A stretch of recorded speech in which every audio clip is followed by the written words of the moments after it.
उसका आत्मसम्मान। बालकनी में बैठी कल्पना अपलक समुद्र की लहरों को निहारती हुई ना जाने किन ख्यालों में खोई हुई थी। उसे काले काले बादलों की गर्जन और तूफ़ान का भी आभास नहीं हो रहा था।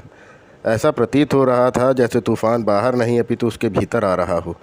शहर की जानी मानी लेखिका कल्पना त्रिपाठी के उपन्यास आत्मसम्मान को सर्वश्रेष्ठ उपन्यास से सम्मानित किया जाना था। उन्होंने इसके लिए एक समारोह का आयोजन किया था। बाहर का तूफ़ान, उसके भीतर का तूफ़ान मिलकर उसे वर्षों पीछे कॉलेज के अंतिम वर्ष के दिनों में खींच रहा था।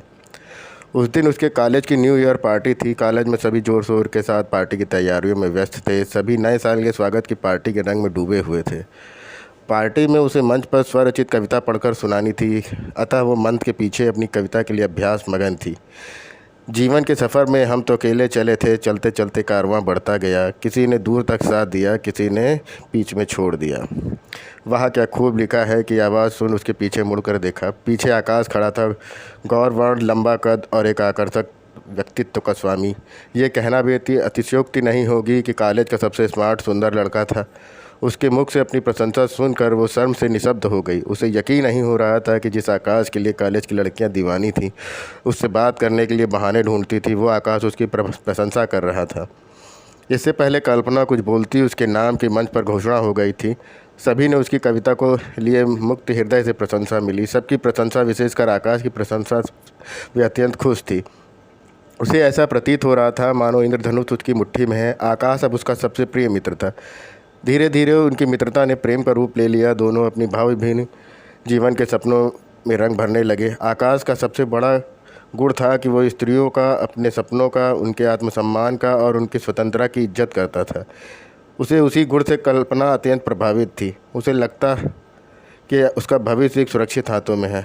वक्त अपनी गति से बीत रहा था। दोनों ने अपने जीवन में अपना सफल मुकाम हासिल कर लिया था, अतः दोनों पति पत्नी के पवित्र रिश्ते में बंध गए थे। कल्पना अपनी किस्मत पर इतरा रही थी। वो अपने जीवन में आकाश को पाकर अत्यंत खुश थी। जैसे जैसे समय बीत रहा था, आकाश का व्यवहार बदलने लगा।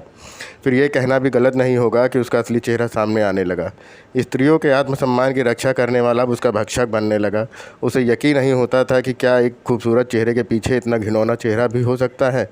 कैसे एक व्यक्ति इतनी निपुणता के साथ दोहरा व्यक्तित्व जी सकता है। अपनी जिस किस्मत पर वो इतराती थी, अब उसे उस पर रोष आने लगा। आकाश को कल्पना की आज़ादी, यहाँ तक कि उसका लेखन कार्य भी चुभने लगा।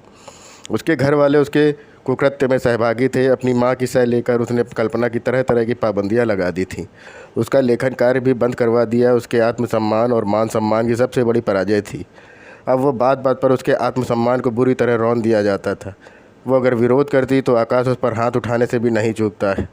इस रोध विरोध में उसका गर्भपात भी हो गया, किंतु उसके सिवा किसी को भी इस हादसे में फ़र्क नहीं पड़ा।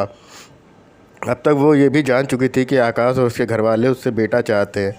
अब उसे अपने भविष्य का भय सताने लगा। वो अब निरंतर टूटती जा रही थी।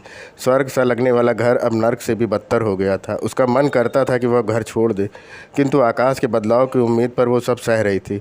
उसे आकाश से अथाह प्रेम था। इस बीच उसे अपने दोबारा गर्भवती होने का पता चला, किंतु साथ ही उसे ये निर्णय भी सुना दिया गया, अगर उसके गर्भ में कन्या हुई तो उसे गर्भपात करवाना पड़ेगा।